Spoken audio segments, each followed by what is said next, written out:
पंढरपूर नगरपालिका हद्दीमध्ये कराड नाक्यापासून 2 मिनिटांच्या अंतरावर श्रीमंत सुधाकर पंत परिचारक चौक नजीक सर्व सुविधांनी युक्त राहण्यासाठी अतिउत्तम असे सुंदर प्लॉट शुभम कॅपिटल प्रस्तुत सागर डेव्हलपर्सच्या माध्यमातून आम्ही घेऊन आलो आहोत। शिवम नगर फेज 1 1.5 गुंठ्याच्या पुढे प्लॉट उपलब्ध। संपूर्ण प्लॉटिंगला तारेचे कंपाऊंड, प्रशस्त 30 फूट रुंदीचे रस्ते, स्ट्रीट लाईटची सोय, प्लांटेशन, बाकडे, प्लॉट डिमार्केशन। चला तर मग त्वरित बुक करा आपल्या हक्काचा प्लॉट। संपर्क कराड रोड पंतनगर शेजारी पंढरपूर। मोबाईल नंबर 9763 037 257 8788 1517 8482 राज्याचे उपमुख्यमंत्री अजित पवार यांनी आज विधानसभेत शपथ घेतली। विधानसभेचे हंगामी अध्यक्ष कालिदास कोळंबकर यांनी अजित पवार यांना पद आणि गोपनीयतेची शपथ दिली। या शपथविधीनंतर माध्यमांशी बोलताना अजित पवारांनी मोठं विधान केलंय। मी जर भ्रष्टाचारी असतो तर बाकीच्यांनी माझ्यासोबत कामच केलं नसतं, ही पदही मिळाली नसती, असं अजित पवार यांनी यावेळी सांगितलंय। विधानसभेत पार पडत असलेल्या शपथविधीवर विरोधकांनी सभात्याग करत बहिष्कार टाकला आहे। विरोधकांच्या या भूमिकेवर बोलताना अजित पवार म्हणाले की मवियाच्या लोकांना उद्या शपथ घ्यावीच लागेल, तरच त्यांना सभागृहात कामकाजात सहभागी होता येईल, असं त्यांनी सांगितलंय।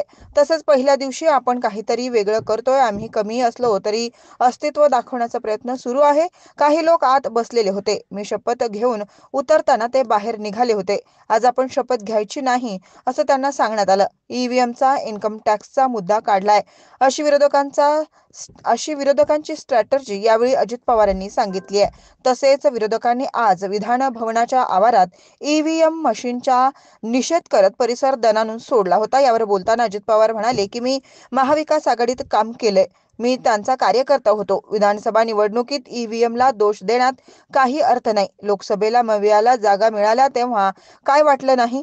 31 निवडून आले तेव्हा ईव्हीएम मशीन चांगली होती, असा टोला देखील अजित पवारांनी विरोधकांना लगावलाय।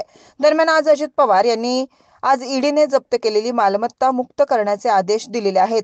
दिल्ली ट्रिब्युनल कोर्टाने हा निकाल दिला आहे। यावर बोलताना अजित पवार म्हणाले की इतकी वर्ष आम्ही त्यांच्या सोबत होतो, कोर्टाचा निकाल एका दिवसात लागत नाही। वेगवेगळी चौकशी आणि अपील करण्याचा अधिकार असतो, त्यानुसार प्रोसेस सुरू होती। आम्ही आमची भूमिका मांडली। तसेच मी जर भ्रष्टाचारी असतो तर बाकीच्यांनी माझ्यासोबत कामच केलं नसतं, ही पदही मिळाली नसती।